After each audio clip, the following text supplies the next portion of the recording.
warahmatullahi wabarakatuh. Alhamdulillahirrabbilalamin. Wassalatu wassalamu ala asyrafil anbiya'i wal mursalin wa ala alihi wa sahbihi ajma'in, amma ba'du.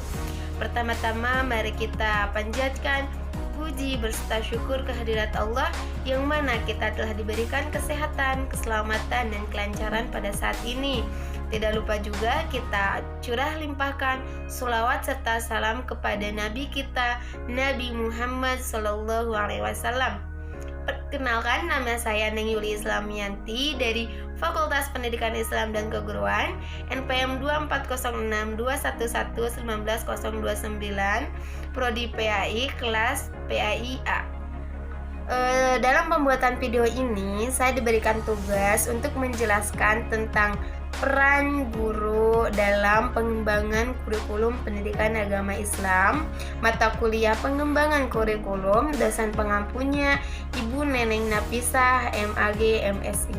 Ini saya akan sedikit menjelaskan tentang peran guru dalam pengembangan kurikulum pendidikan agama Islam. Nah, kita harus tahu dulu apa itu pengembangan kurikulum pendidikan agama Islam. Pengembangan ke kurikulum pendidikan agama Islam yakni suatu alat untuk mendesain, merencanakan penata laksanaan yang di dalamnya terdapat isi pembelajaran, rencana, ataupun bahan ajar yang saling berkaitan satu sama lain untuk menghasilkan kurikulum yang lebih baik dan untuk penyempurna kurikulum yang menyempurnakan kurikulum dari yang sebelumnya. Yang selanjutnya kita juga harus tahu apa itu guru. Nah, menurut Undang-Undang Nomor 14 Tahun 2005, yakni guru adalah pendidik profesional yang di dalamnya mengajarkan, mendidik, melatih, mengarahkan, menilai, serta mengevaluasi peserta didik, baik pendidikan usia dini, pendidikan dasar, sampai pendidikan menengah. Nah, kurikulum itu juga terbagi dua atau terdapat dua fungsi. Yang pertama yakni sebagai dokumen, di mana kurikulum ini sebagai pedoman bagi guru, dan ada juga kurikulum sebagai implementasi, di mana implementasi ini sebagai realisasi pedoman pembelajaran. Jadi kurikulum ini sebagai implementasi realisasi pada saat pembelajaran. Serta guru sama kurikulum ini berkaitan sangat penting, di mana ketika kurikulum tanpa guru, maka kurikulum tersebut atau tujuan dalam kurikulum tersebut tidak akan tercapai, dan kurikulum tersebut bukan disebut alat.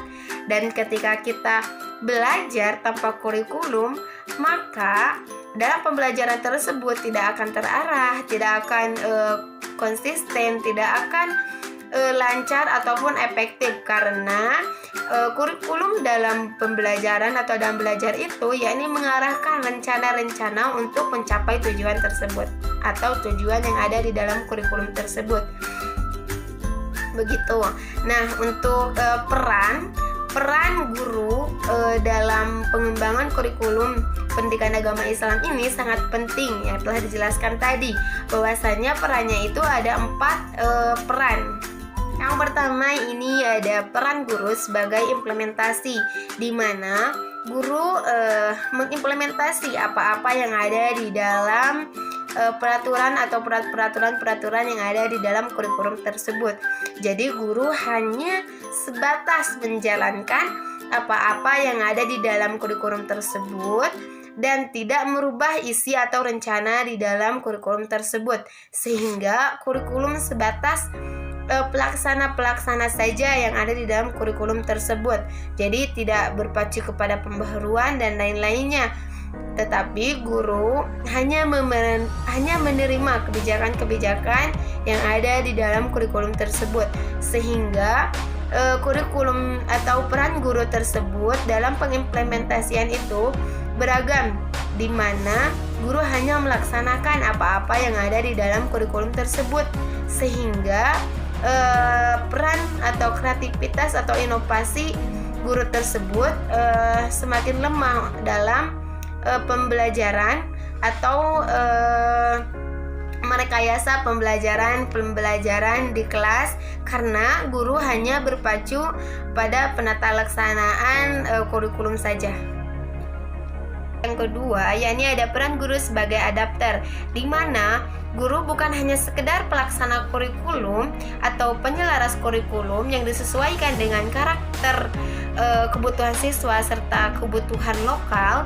Dalam fase ini, guru itu memiliki wewenang yang sangat luas atau wewenang yang sangat tinggi, di mana guru menyesuaikan kurikulum yang sudah ada dengan karakteristik sekolah dan kebutuhan lokal, di mana kurikulum hanya mengatur standar isi dan standar minimal, tetapi guru menyesuaikan bagaimana pengimplementasiannya,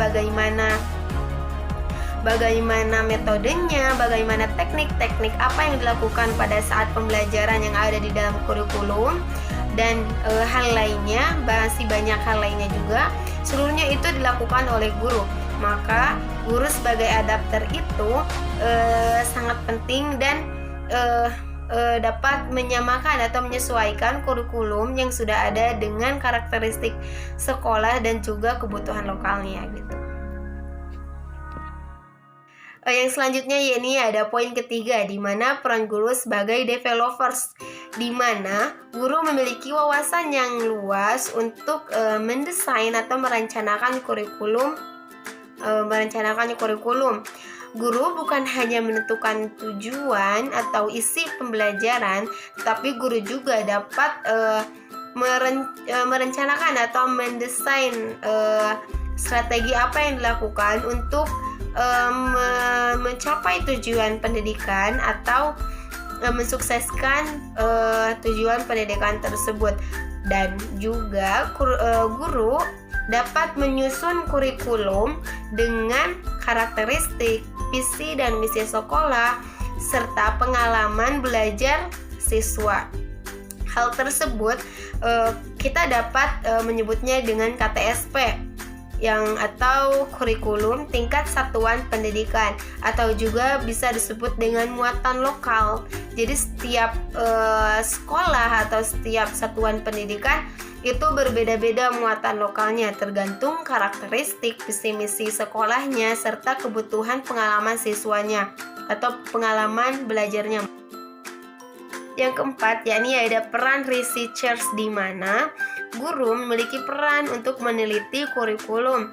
Hal ini sebagian besar atau sebagian dari kerja atau sebagai kerja profesional seorang guru yang berfungsi atau yang bertanggung jawab untuk meningkatkan kinerjanya sebagai guru. Penelitian tersebut yakni meneliti dalam metode pembelajaran, meneliti atau menguji komponen-komponen kurikulum, terus itu menguji atau meneliti efektivitas kurikulum, serta meneliti atau menguji pengumpulan siswa atau siswi dalam keberhasilan atau kegagalan mencapai tujuan kurikulum tersebut. Terima kasih sudah menonton. Wassalamualaikum warahmatullahi wabarakatuh.